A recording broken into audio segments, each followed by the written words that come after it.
എല്ലാ കൂട്ടുകാർക്കും ശുഭദിനം നേർന്നുകൊണ്ട് നമുക്ക് ആദർശിന്റെ നയനയുടെ ഇന്നത്തെ നല്ലൊരു വിശേഷം കേട്ടാലോ.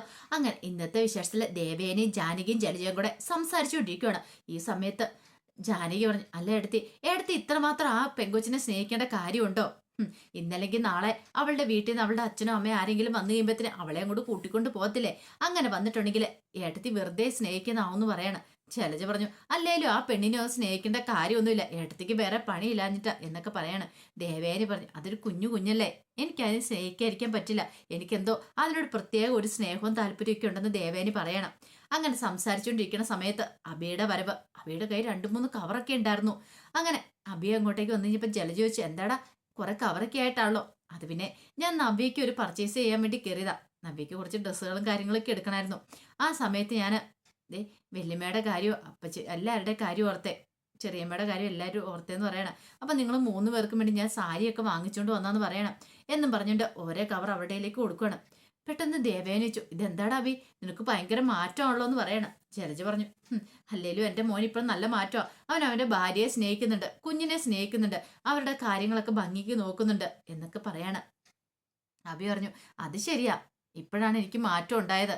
പക്ഷേ എങ്കിൽ ഒരു കാര്യമുണ്ട്, ഇനിയിപ്പം ഇവിടെ പല മാറ്റങ്ങളും ഉണ്ടാവേണ്ടതുണ്ടെന്ന് പറയണം. അത് കേട്ടപ്പോൾ ജാനകി ചോദിച്ചു, അതെന്താടാ അബി നീ അങ്ങനെ പറഞ്ഞേ? അല്ല, ഇപ്പം ഞാൻ നവ്യനെ നന്നായിട്ട് സ്നേഹിക്കുന്നുണ്ട്, പക്ഷെ ഇവിടെ പലരും അതും ചെയ്യുന്നില്ല എന്ന് പറയണേ. ചെയ്യുന്നില്ലാന്നോ? അതെന്താ അങ്ങനെ പറഞ്ഞേ? അല്ല, ഈ പറയുന്ന അനി ഒരു പെൺകുട്ടിയെ കല്യാണം കഴിച്ചിട്ട് വന്നിട്ടുണ്ടോ? അവളെ പുറത്ത് കൊണ്ടുപോകുക, അവളുടെ കാര്യങ്ങളൊക്കെ നോക്കുകയോ ചെയ്യുന്നുണ്ടോ? മുമ്പ് ഞാൻ ഇങ്ങനെ തന്നെയായിരുന്നു, പക്ഷെ ഇപ്പം ഞാൻ മാറി. പക്ഷെ ഇനിയിപ്പോൾ അനി മാറണം. അതുപോലെ തന്നെ ഇവിടെ ആദർശന്റെ സ്വഭാവത്തിലും മാറ്റങ്ങളൊക്കെ വരുമെന്ന് പറയണേ. അതിന് ആദർശന് എന്താടാ കുഴപ്പം? ഇപ്പൊ കുഴപ്പമൊന്നുമില്ല, ഇനി ഭാവിയിൽ കുഴപ്പം ഉണ്ടായിക്കൂടുന്നില്ലല്ലോ, അത് ഞാൻ മുൻകൂട്ടി അങ്ങ് പറഞ്ഞതാന്ന് പറയണം. ദേവേന ചോദിച്ചു, എന്താടാ നീ ഇപ്പൊ അങ്ങനെ പറയാൻ കാരണം? ഒന്നുമില്ല, പ്രത്യേകിച്ച് കാരണമൊന്നുമില്ല, വഴി എല്ലാവർക്കും അത് മനസ്സിലായിക്കോളും എന്നൊക്കെ പറഞ്ഞിട്ട് അബി അങ്ങോട്ടേക്ക് കയറി പോവാണ്. ഈ സമയത്ത് ദേവേനി പറഞ്ഞു, അബിക്ക് നല്ല മാറ്റം ഉണ്ടല്ലോ ജലജ എന്ന് പറയാം. അതെ, എൻ്റെ മോനിപ്പം നന്നായി. അല്ല, എൻ്റെ മോൻ നന്നായി കാണുന്ന ഇവിടെ ആർക്കും ഇഷ്ടപ്പെടത്തില്ലോ, ചിലർക്കൊന്നും പിടിക്കത്തില്ല. കാരണം അങ്ങനെ ഇഷ്ടപ്പെട്ടിട്ടുണ്ടെങ്കിലേ അവൻ നന്നായി കണ്ടു കഴിയുമ്പോഴത്തേനും ഇനിയിപ്പം അവന് ജ്വല്ലറിയുടെ മേൽനോട്ടം അങ്ങനെ കൊടുത്തിട്ടുണ്ടെങ്കിൽ അത് ശരിയാവുന്ന കാര്യമല്ലല്ലോ. അത് പലർക്കും ഇഷ്ടപ്പെടത്തില്ലല്ലോ എന്നൊക്കെ പറയണം. അത് കേട്ടപ്പോൾ ദേവേനെ പറഞ്ഞു, എനിക്ക് മനസ്സിലായി, നീ എന്നെ കുത്തി പറഞ്ഞാന്ന്. നീ അതൊന്നും പറഞ്ഞാലൊന്നും എനിക്കൊരു കുഴപ്പമില്ല, അഭി നന്നാവുന്നതുകൊണ്ട് എനിക്ക് സന്തോഷം മാത്രമുള്ളതെന്ന് ദേവേനി പറയാണ്. ആ സമയത്ത് അഭി നേരെ മുകളിലത്തെ മുറിയിലേക്ക് കയറി പോകുമ്പോഴാണ് അവിടെ ചന്തുമോൾ ഇങ്ങനെ കളിച്ചോണ്ടിരിക്കുന്നുണ്ട്.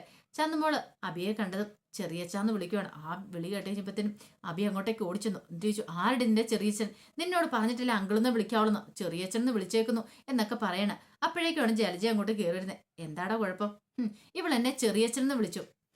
ചെറിയച്ചൻ? നിന്നെ ചെറിയച്ചൻ എന്ന് വിളിക്കണമെങ്കിൽ അപ്പൊ ഇവളുടെ അച്ഛൻ ആദർശാണെന്ന് ചോദിക്കണം. ഇത് കേട്ടതും അബി പറഞ്ഞ്, ആർക്കറിയാന്ന് ചോദിക്കണം. സത്യമാണ്ടി കൊച്ചേ, നിന്റെ അച്ഛൻ ആദർശാണെന്ന് ചോദിക്കണം. കൊച്ചിനുള്ള അറിയാവോ? ചന്തുമോൾ ഇങ്ങനെ ഒന്നും മിണ്ടാൻ നിൽക്കുകയാണ്. പിന്നീട് പറഞ്ഞു, നീയേ അധികം ചെറിയാച്ച ഒന്നും വിളിക്കണ്ട എൻ്റെ മോനെ, അറിയാലോ. നീയൊക്കെ എവിടെ നിന്ന് എത്ര കാര്യമായെന്ന് ആര് കണ്ടു എന്നൊക്കെ പറയണം. അപ്പോഴേക്കുമാണ് നയനെ അങ്ങോട്ടേക്ക് വരുന്നത്.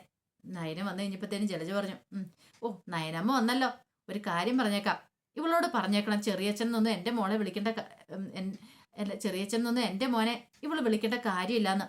അത് കേട്ട് കഴിഞ്ഞപ്പം നയന പറഞ്ഞു, അല്ല അങ്ങനെ വിളിച്ചോണ്ട് എന്താ കുഴപ്പമുള്ളതെന്ന് ചോദിക്കണം. അത് വിളിക്കേണ്ട കാര്യമില്ല.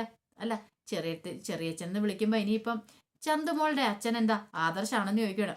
ഇത് കേട്ട് കഴിഞ്ഞപ്പോഴത്തേനും നയന ജലജയുടെ മുഖത്തേക്ക് ഒന്ന് നോക്കണം. ഈ സമയത്ത് നൈസായിട്ട് അവിടെ നിന്ന് അങ്ങോട്ട് ഒഴിവാകുവാണ്. പിന്നീട് ജലജ അങ്ങോട്ട് പോയി കഴിഞ്ഞപ്പോഴത്തേന് നയന മോളെ പോയി എടുത്തിട്ട് പറഞ്ഞു, അതെ മോൾ ഇനിയിപ്പം ചെറിയച്ഛനൊന്നും വിളിക്കാൻ പോകണ്ട കേട്ടോ, അങ്കിളിന്നോ മറ്റോ വിളിച്ചാൽ മതി, അവർക്ക് ഇഷ്ടമില്ലാത്ത കാര്യമൊന്നും ചെയ്യാൻ പോകണ്ട. മോളെ ആരെങ്കിലും വഴക്ക് പറഞ്ഞിട്ടുണ്ടെങ്കിൽ എനിക്ക് സഹിക്കില്ല എന്നൊക്കെ പറയണം. അങ്ങനെ മോളെ എടുത്തുകൊണ്ട് അങ്ങോട്ട് ചെല്ലുമ്പോഴത്തേന് ഹാളിലിരുന്ന് ജോലികൾ ചെയ്തുകൊണ്ടിരിക്കണം ആദർശ്.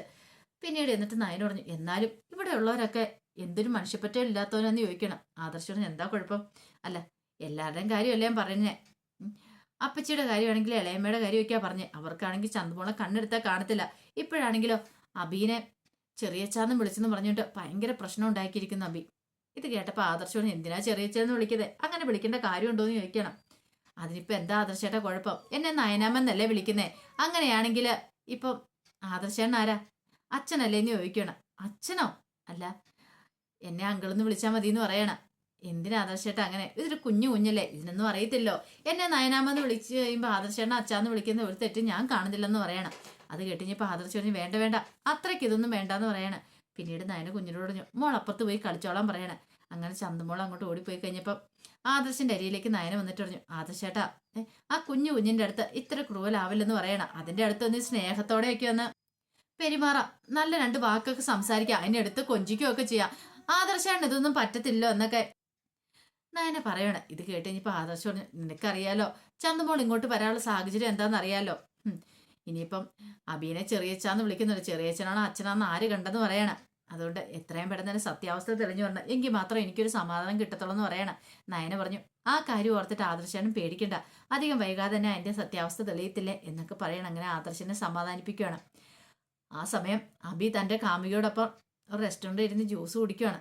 പിന്നീട് അവൾ ചോദിച്ചു അല്ല ഒരു കാര്യം ഞാൻ ചോദിച്ചോട്ടെ, ഭാര്യങ്ങൻ നമ്മളെക്കുറിച്ച് അറിഞ്ഞിട്ടുണ്ടെങ്കിൽ പ്രശ്നമാകത്തില്ലെന്ന് ചോദിക്കുക. എങ്ങനെ, അവൾ പ്രസവിച്ച് കിടക്കുമല്ലേ, അതുകൊണ്ട് അവൾ ഇങ്ങോട്ടേക്ക് വരാൻ പോകുന്നില്ലെന്ന് പറയാം. എനിക്ക് നല്ല പേടിയുണ്ട് ഭാര്യ പ്രശ്നം ഉണ്ടാക്കുവാനെന്ന്. ഇത് കേട്ടിഞ്ഞപ്പോൾ അബി പറഞ്ഞു അങ്ങനെയൊന്നും ഉണ്ടാക്കത്തില്ലെന്നേ, അവൾക്ക് എന്തെങ്കിലുമൊക്കെ മേടിച്ചു കൊടുത്താൽ മതി, മേടിച്ചു കൊടുക്കേണ്ട കാര്യങ്ങളൊക്കെ മേടിച്ചു കൊടുത്താൽ അവൾ ഹാപ്പിയാ, പിന്നെ അവൾ ഒരു ശല്യത്തിനും വരത്തില്ല എന്ന് പറയണം. പിന്നീട് അബിയോട് ആ പെൺകുട്ടി പറഞ്ഞു അത് എൻ്റെ കല്യാണം ഉറപ്പിച്ചു എന്ന് പറയണം. കല്യാണം ഉറപ്പിച്ചോ? അതെ, വരൻ ഗൾഫില്ലാന്ന് പറയാം. ആ കൊള്ളാലോ, നല്ല കാര്യമാണല്ലോ. അല്ല കല്യാണം കഴിഞ്ഞ് നീ അങ്ങോട്ടേക്ക് പോകുമെന്ന് ചോദിക്കോ? ഒന്നും തീരുമാനിച്ചിട്ടില്ല. അതെ പോകുമെന്നും വേണ്ട, നമുക്കിങ്ങനെ ഇവിടെ കഴിയാന്നേ.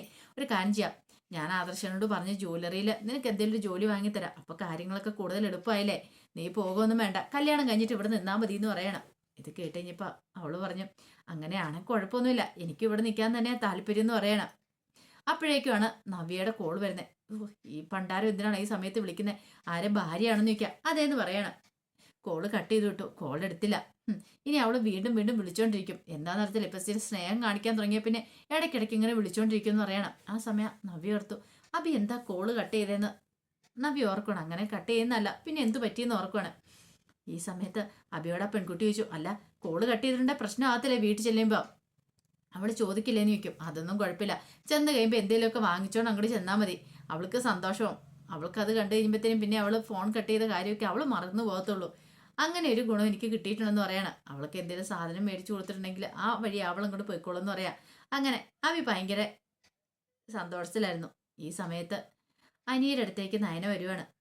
നയന ചായയായിട്ട് ചെന്ന പിന്നീട് അനിയക്ക് ചായ കൊടുത്തിട്ട് ചോദിച്ചു എങ്ങനെയുണ്ട് ജ്വല്ലറി കാര്യങ്ങളൊക്കെ. അതൊക്കെ ഞാൻ പഠിച്ചു വരുന്നുള്ള ഇടത്തി, പിന്നെ മാനേജർ ഉള്ളതുകൊണ്ട് കുഴപ്പമില്ല എന്ന് പറയണം. ഇത് കേട്ട് കഴിഞ്ഞപ്പോഴത്തേനും നയന പറഞ്ഞു അതെ പണ്ടത്തെ പോലെ ഒന്നും അല്ല, ഇച്ചിരി നല്ല ശ്രദ്ധ ചെലുത്തണം ജ്വല്ലറി കാര്യത്തിലൊക്കെ, കമ്പനി കാര്യത്തിലൊക്കെ. ആദർശേണ്ണം അനിയെ വിശ്വസിച്ച 2-3 ബ്രാഞ്ചിന്റെ മേൽനോട്ടം ഏൽപ്പിച്ചെന്നിരിക്കുന്നു പറയണം. അത് കേട്ട് കഴിഞ്ഞപ്പോൾ അനി പറഞ്ഞു എന്നെ കൊണ്ട് പറ്റുന്ന പോലെയൊക്കെ ഞാൻ ചെയ്യുന്നുണ്ട്, പിന്നെ ഇടത്തേക്ക് അറിയാലോ എന്റെ മനസ്സിലെ വിഷമം എന്താണെന്ന് അറിയാലോ എന്ന് പറയണം. ഇത് കേട്ട് കഴിഞ്ഞപ്പോഴത്തേനും നയന പറഞ്ഞു അതെ അനിയുടെ മനസ്സ് വേറെ ഒരു ചിന്തയും വേണ്ട, എനിക്കറിയാം അനിയുടെ മനസ്സ് എന്താ ഏതാന്നൊക്കെ ഉള്ളതെന്ന് അറിയാമെന്ന് പറയണം. ഇത് കേട്ടിഞ്ഞപ്പോൾ അനി പറഞ്ഞു എൻ്റെ ഏടത്തി ഉദ്ദേശിച്ച പോലെ ഒന്നുമല്ല കാര്യങ്ങൾ, ഏടത്തിക്ക് അറിയാലോ എൻ്റെ മനസ്സ് നല്ല ടെൻഷൻ ഉണ്ടെന്ന് പറയണം. ആ ടെൻഷനൊക്കെ അങ്ങോട്ട് മാറ്റി വെക്കുക, വേറെ ഒന്നിനെ കുറിച്ച് ഇപ്പൊ ചിന്തിക്കണ്ട, അറിയാലോ ഇവിടെ എന്താണെങ്കിലും ആരും ഒന്നിനും സമ്മതിക്കാൻ പോകുന്നില്ല. ആ കാര്യം ഓർത്തിട്ട് ഇനിയപ്പോ അനി അത് ചിന്തിച്ചുകൊണ്ട് മനസ്സ് വെറുതെ വേദനിപ്പിച്ച് നടക്കേണ്ട കാര്യമൊന്നും ഇല്ലാന്ന് പറഞ്ഞിട്ട് നയനി അങ്ങോട്ടേക്ക് പോവാണ്.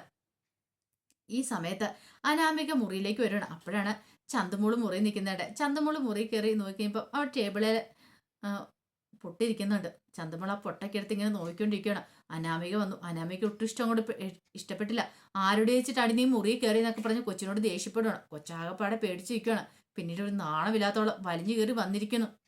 അവള് പൊട്ടിരിക്കുന്നു, എടുത്തിരിക്കുന്നു. എടി ഇവിടെ കയറി നീ സാധനം എടുക്കാൻ നിന്നോട് ആരുടെ പറഞ്ഞെന്ന് ചോദിച്ചിട്ട് കൊച്ചിനെ തല്ലുവാണ്. കൊച്ചു കിടന്ന് കരഞ്ഞു. അപ്പോഴേക്കുമാണ് അനിയുടെ വരവ്. അനി വന്നിട്ട് നീ എന്താ അനാമയെ കാണുന്നതെന്ന് ചോദിച്ചു കൊച്ചിനെ അങ്ങോട്ട് പിടിച്ചു മാറ്റുവാണ്. പിന്നീട് അനാമയെ അങ്ങോട്ട് തള്ളി മാറ്റുവാണ്. ഇത്തിരി ഇല്ലാത്ത കൊച്ചിനാണ് നീ തല്ലണേന്ന് ചോദിക്കണം. ഇവിടെ എന്താ കാണിച്ചെന്നറിയോ, ഈ മുറിക്കകത്തേക്ക് കയറി എന്റെ പൊട്ടൊക്കെ എടുത്തെന്ന് പറയണം. എനിക്ക് ആവശ്യമില്ലാത്ത സാധനങ്ങൾ ഇവളോട് ആരാ എടുക്കാൻ പറഞ്ഞെന്ന് ചോദിക്കണം. ഓഹോ അപ്പൊ ആവശ്യമില്ലാത്ത സാധനങ്ങളല്ലേന്ന് ചോദിക്കണം. അതെ എനിക്ക് ആവശ്യമുള്ള ഇവൾക്ക് ആവശ്യമില്ലാത്ത സാധനങ്ങളാ, അത് ഇവളോട് ആരെങ്കിലും എടുക്കാൻ പറഞ്ഞു എന്ന് ചോദിക്കണം. എടി പൊട്ടെടുത്തെന്ന് ഓർത്തോണ്ട് അതത്ര വലിയ കുറ്റമാണെന്ന് എനിക്ക് തോന്നുന്നില്ല. ഇത് കേട്ടിഞ്ഞപ്പോൾ അനാമ പറഞ്ഞു എനിക്ക് ഇഷ്ടമില്ല എൻ്റെ മുറിയിൽ കയറുന്നേ, കണ്ട പുറത്തുനിന്ന് വന്ന് എവിടെയെങ്കിലും ചുറ്റിത്തെറിഞ്ഞ പെൺകുട്ടിയെ ഇവളൊക്കെ ഈ മുറിക്കകത്തേക്ക് കയറേണ്ട എന്താ കാര്യം ഇരിക്കണമെന്ന് ചോദിക്കണം. അത് കേട്ട് കഴിഞ്ഞപ്പോഴത്തേനും അനി പറഞ്ഞു ഒരു കാര്യം ഞാൻ പറഞ്ഞേക്കാം, ഇത് ഇത്രയും ഇല്ലാത്ത കൊച്ചാ, അല്ലാതെ വലിയ പെൺകുട്ടിയൊന്നും അല്ല, അത് നീ ആദ്യം മനസ്സിലാക്കണം. നിന്റെ അത്ര ഉള്ള ഒന്നുമില്ല, 5 വയസ്സ് മാത്രമേ ഉള്ളൂ, നിന്റെ പ്രായം ഇതിന്റെ പ്രായം തമ്മിലൊന്ന് താരതമ്യപ്പെടുത്ത് നോക്കിയോ, അപ്പോഴറിയാന്ന് പറയണം. എന്നിട്ട് ഇതിന്റെ ബുദ്ധിയും ബോധം പോലും നിനക്ക് ഇല്ലാതെ പോയല്ലോ എന്ന് പറയണം. ഒരു കാര്യം പറഞ്ഞേക്കാം, ഇനി മേലാൽ കൊച്ചിന് നേരെ കൈ ഉയർത്തിയേക്കല്ലെന്ന് പറയണം. ഇത് കേട്ടുകഴിഞ്ഞപ്പോൾ അനാമി പറഞ്ഞു, കൈ ഉയർത്തിയ നീ എന്ത് ചെയ്യുമെന്ന് ചോദിക്കാം. എന്ത് ചെയ്യുമെന്ന് ഞാൻ കാണിച്ചു തരാം. പിന്നീട് കൊച്ചിനെ പെട്ടെന്ന് എടുത്തിട്ട് പറഞ്ഞു, അതെ മോള് വിഷമിക്കൊന്നും വേണ്ട കേട്ടോ, ഇവൾക്ക് ചില സമയത്ത് ഇങ്ങനെ പിരി ഇളകുന്നതാന്ന് പറയണം. പിരി ഇളകി കിടക്കുന്ന സമയം ഇപ്പോഴെന്ന് പറയണം. അത് കേട്ടുകഴിഞ്ഞപ്പോൾ അനാമി പറഞ്ഞു, പിരി ഇളകുന്നില്ല, ഞാൻ കൂടുതലൊന്നും പറയണില്ല എന്ന് പറയണം. ഇത് കേട്ടുകഴിഞ്ഞപ്പോൾ അനി പറഞ്ഞു, നിന്നെ പറഞ്ഞിട്ട് കാര്യമില്ല, നിന്റെ അച്ഛനെ അമ്മേനെ പറഞ്ഞിട്ട് കാര്യമുള്ളൂ, നിന്നെ ഈ വിധം വഷളാക്കി വിട്ട് അവരാണല്ലോ എന്നൊക്കെ പറഞ്ഞിട്ട് അനി കുഞ്ഞിനെ കൊണ്ടങ്ങ് ഇറങ്ങി പോവാണ്. ചന്തമോള് കരയുവാണ്. അപ്പോഴേക്കാണ് നയനെ അങ്ങോട്ടേക്ക് വരുന്നത്. എന്താ കാര്യം എന്നൊക്കെ ചോദിക്കുകയാണ്. അത് പിന്നെ അടുത്തി അവളുടെ മുറി കയറിയെന്നും പറഞ്ഞുകൊണ്ട് അനാമിക ഉണ്ടല്ലോ ദേഷ്യപ്പെട്ട് കൊച്ചിനോട് മാത്രമല്ല അടിക്കുകയും ചെയ്തു. ഒരു പൊട്ടെടുക്കുകയും അങ്ങോട്ട് ചെയ്താനായി പ്രശ്നം ഉണ്ടാക്കിയെന്ന് പറയണം. അത് കേട്ട് കഴിഞ്ഞപ്പോൾ നയനയ്ക്ക് സഹിച്ചില്ല. നയനെ ചന്തമോളോട് ചോദിച്ചു, എന്താ മോൾക്ക് സങ്കടമായോ, മോള് വിഷമിക്കണ്ട കേട്ടോ. അതെ മോൾക്ക് എന്തെങ്കിലും പറ്റിയിട്ടുണ്ടെങ്കിൽ ഈ നയനാമയ്ക്ക് പിന്നെ സഹിക്കുമോ, ഞാൻ കാണിച്ചു കൊടുക്കുന്നുണ്ട് എന്നും പറഞ്ഞുകൊണ്ട് നയനെ അങ്ങോട്ട് കയറി ചെല്ലുവാണ്. ഈ സമയത്ത് അനാമിക ഭ്രാന്ത് പിടിച്ച പോലെ നിൽക്കുകയാണ്. പിന്നീട് എന്നിട്ട് എടീന്ന് വിളിക്കുകയാണ്. ആ ഒറ്റ വിളിയിൽ അനാമിക ഞെട്ടി തിരിച്ചു നോക്കി. നീ എന്ത് പരിപാടിയായിട്ട് കാണിച്ചേ, നീ എന്തിനാ കുഞ്ഞിനെ തല്ലിയെന്ന് ചോദിക്കുകയാണ് ചന്തമോളെ. അതെ അവൾ എൻ്റെ മുറി കയറി എൻ്റെ പൊട്ടെടുത്തു, ഇനി വേണ്ടി വന്ന് ഇനിയും തല്ലൂന്ന് പറയാം. ഓഹോ, നിന്റെ മുറി കയറി ഒരു പൊട്ട അതെടുത്തെന്ന് പറഞ്ഞുകൊണ്ട് അത് വലിയ പ്രശ്നമാക്കി നീ കൊച്ചിനെ തല്ലുമില്ലേ, ഇനി കൊച്ചിനെ തല്ലിയിട്ടുണ്ട് നിന്റെ കാരണം അടിച്ചാൻ പൊട്ടിക്കുമെന്ന് പറയണം. അങ്ങനെയാണെ പിന്നെ നിങ്ങൾ വാ, നിന്റെ കാരണം ഞാൻ അടിച്ചു പൊട്ടിക്കുമെന്ന് അനാമിക പറയണം. ഇത് കേട്ട് കഴിഞ്ഞപ്പോഴത്തേനും നയന പറഞ്ഞു, അത്രയ്ക്ക് നിനക്ക് അഹങ്കാരം ഉണ്ടെങ്കിൽ നീ ഒന്ന് തല്ലിക്കൊന്ന് കാണട്ടെ എന്ന് പറയാണ്. ഇത് കേട്ട് കഴിഞ്ഞപ്പം അനാമിക പറഞ്ഞു, നിങ്ങളെക്കുറിച്ച് എനിക്ക് നന്നായിട്ടറിയാം, നിങ്ങൾ കൂടുതലൊന്നും പറയണ്ടെന്ന് പറയണം. നയന പറഞ്ഞു, എടി നിന്നെക്കുറിച്ചും എനിക്ക് നന്നായിട്ടറിയാം, അതുകൊണ്ട് നീ കൂടുതൽ ചലയ്ക്കണ്ട, മര്യാദയ്ക്ക് അടങ്ങി ഒതുങ്ങിയിരിക്കുകയാണെന്ന് നിനക്ക് കൊള്ളാന്ന് പറയണം. അത് കേട്ട് കഴിഞ്ഞപ്പോഴത്തേനും അനാമിക പറഞ്ഞു, ഞാൻ അടങ്ങി ഒതുങ്ങിയിരിക്കണമെന്ന് ഞാൻ തീരുമാനിക്കും, നീ അല്ലാന്ന് പറയണം. ഇതും കൂടെ കേട്ട് കഴിഞ്ഞപ്പോഴത്തേനും നയന പറഞ്ഞു, നീ ഇങ്ങോട്ട് വാടി, നിനക്കിട്ടേയും വെച്ചിട്ടുണ്ട്, എൻ്റെ മോളുടെ ദേഹത്തേന് കൈ വെച്ചിട്ടുണ്ടെങ്കിൽ നിന്നെ ഞാൻ വെറുതെ വിടത്തില്ലെന്ന് പറയണം. ഓ നിനക്ക് അത്രയ്ക്ക് അഹങ്കാരമാണോ, അന്ന് ഒന്ന് തല്ലി നോക്ക് കാണട്ടെ എന്ന് പറയണം. ഇത് കേട്ട് കഴിഞ്ഞപ്പോൾ നയന പറഞ്ഞു, മുമ്പ് തല്ലിയായിരുന്നല്ലോ, ഞാനും നവേച്ചിയും തല്ലിയായിരുന്നല്ലോ, എന്നിട്ട് നീ എന്താ അനങ്ങാതിരുന്നേന്ന് ചോദിക്കണം. കാരണം നിനക്ക് പേടിയുണ്ടായിരുന്നു പാലി വിഷം കലർത്തിയത് നീ എന്നുള്ള കാര്യം മറ്റുള്ളവരോട് പറയുമെന്ന്, അതുകൊണ്ടല്ലേ നീ ചോദിക്കണം. അത് കേട്ടിഞ്ഞ് പനാമി പറഞ്ഞു, നീ അത് പറയാതിരുന്നതിന്റെ കാരണം എനിക്കറിയാം, അത് വെച്ച് ബ്ലാക്ക് മെയിൽ ചെയ്യാനില്ലായിരുന്നു എന്ന് ഞാൻ നയനോട് ചോദിക്കണം. ആണോ? ബ്ലാക്ക് മെയിൽ ചെയ്യാനൊന്നും അല്ലടി, വെറുതെ നിന്റെ ജീവിതം നശിപ്പിക്കേണ്ടതെന്ന് കരുതി മാത്രം. അങ്ങനെ ഒരു കാര്യം ചെയ്യാം, ബ്ലാക്ക് മെയിൽ ചെയ്യുന്നില്ല, ഇപ്പൊ തന്നെ പോയി ഇവിടെ എല്ലാവരോടും ഞാനൊക്കെ പറഞ്ഞേക്കാം നീയാണ് പാലി വിഷം കലർത്തിയെന്നുള്ള കാര്യം എന്നും പറഞ്ഞ് നയനയും കൂടി തിരിയുമ്പോഴത്തേനും അനാമിക പറഞ്ഞു, അതെ വെറുതെ നിങ്ങളായിട്ടൊരു പ്രശ്നം ഇവിടെ ഉണ്ടാക്കാൻ നിൽക്കരുത്, ദൈവത്തെ ഓർത്ത് ഈ കാര്യങ്ങളൊന്നും ഇവിടെ പറയരുത്, എന്നെ ഈ വീട്ടിൽ നിന്ന് ഇറക്കി വിടുമെന്നൊക്കെ പറയണം. ഇത് കേട്ട് കഴിഞ്ഞപ്പോഴത്തേനും നയന ഇങ്ങനെ തിരിഞ്ഞ് അവളെ ഇങ്ങനെ നോക്കുകയാണ്. കാരണം നയനയ്ക്ക് മനസ്സിലായി അവൾ പത്തി താഴ്ത്തി എന്നുള്ള കാര്യം, അവൾക്ക് വേറെ പിടിച്ചെടുപ്പില്ല എന്നുള്ള കാര്യം. അവസാനം നയനയുടെ കാല് വീഴാൻ ആകുകയാണ് അനാമിക. അപ്പം അതിൻ്റെ വിശേഷങ്ങളൊക്കെ ഇന്ന് കണ്ടേ. ഇതിൻ്റെ ബാക്കി വിശേഷങ്ങളുമായിട്ട് വൈകുന്നേരത്തെ പ്രമോയി വരാട്ടോ. ഒരിക്കൽ കൂടി എല്ലാവർക്കും ശുഭദിനം നേർന്നുകൊണ്ട് നിർത്തുന്നു. നന്ദി.